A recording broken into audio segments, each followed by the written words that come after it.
4 বোন 1 ভাই। 3 বোনের পর ওনার আম্মু আল্লাহর কাছে অনেক কান্নাকাটি করে একটা ছেলে সন্তান চেয়েছিলেন। এরপরেই মূলত এই মোহাম্মদ ভাইয়ের জন্ম। জন্মের কিছুদিন আগে থেকেই বারবার ওনার আম্মু এই স্বপ্নটা দেখতেন, প্রায় প্রতিদিনই দেখতেন বলতে হবে। একদিন স্বপ্নের মধ্যেই কি হয়, ওনার আম্মু ওই অবয়বটাকে সরাসরি মানা করে দেয়, বলে যে আমি আমার সন্তানকে কোনোভাবেই তোকে দেব না। ওই অবয়বটা তখন রেগে বলে ওঠে, তোর এবং তোর ছেলের কিন্তু অনেক ক্ষতি হবে, দেখে নিস। তখন ওনার আম্মু স্বপ্নের মধ্যেই বলেছিলেন যে তোর যা করার কর, আমার ছেলেকে কোনো অবস্থাতেই তোর কাছে আমি দেব না।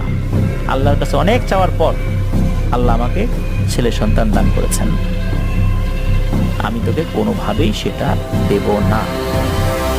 এই কথা বলার সাথে সাথেই নাকি ওই অবয়বটার 2 চোখ থেকে 2টো আগুনের ফুলকি এসে মোহাম্মদ ভাইয়ের আম্মুর কপালে লাগে স্বপ্নের মধ্যেই। আর স্বপ্নের মধ্যেই শুরু হয়ে যায় তার প্রচন্ড মাথা ব্যথা। ওনার ঘুম ভেঙে যায়, ঘুম ভাঙার পরও দেখা গেল ওনার প্রচন্ড মাথা ব্যথা।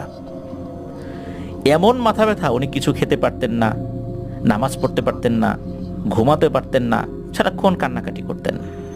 আর এমন কান্নাকাটির জন্য বাড়ির সবাই বিরক্ত হতে শুরু করলো। ওনার আম্মু যখন সবাইকে ঘটনা খুলে বললেন যে অনেকদিন ধরে এই সমস্যাটা হচ্ছে, তখন সবাই বললেন আরে এটা কিছু না, ঠিক হয়ে যাবে। ওনার দাদি মানে মোহাম্মদ ভাইয়ের দাদি তো তেল পরা এনে দিতেন, কোনো কিছুতে কোনো কাজ হতো না। মোহাম্মদ ভাইয়ের দাদি মনে করতেন ওনার আম্মু হয়তো এমন করছেন, ইচ্ছা করে ভান ধরেছেন যাতে ফ্যামিলির কোনো কাজ করতে না হয়। যখন অবস্থা শুরু হওয়ার পর অবস্থা আরো বেশি করে খারাপ হয়ে গেল, তখন সবাই বিষয়টাতে গুরুত্ব দেওয়া শুরু করলো।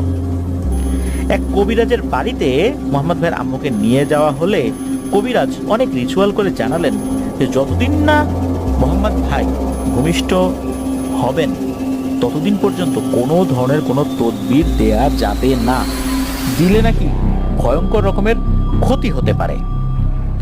তো এইটা সহ্য করেই যেতে হবে, ততদিন সহ্য করতে হবে যতদিন না পর্যন্ত সন্তান ভূমিষ্ঠ হচ্ছে।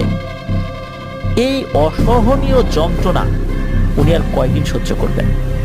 একটা না, প্রায় 40-45 দিন মোহাম্মদ ভাইয়ের আম্মু উনি এই যন্ত্রণা সহ্য করেছিলেন। এরপর মোহাম্মদ ভাই ভূমিষ্ঠ হন।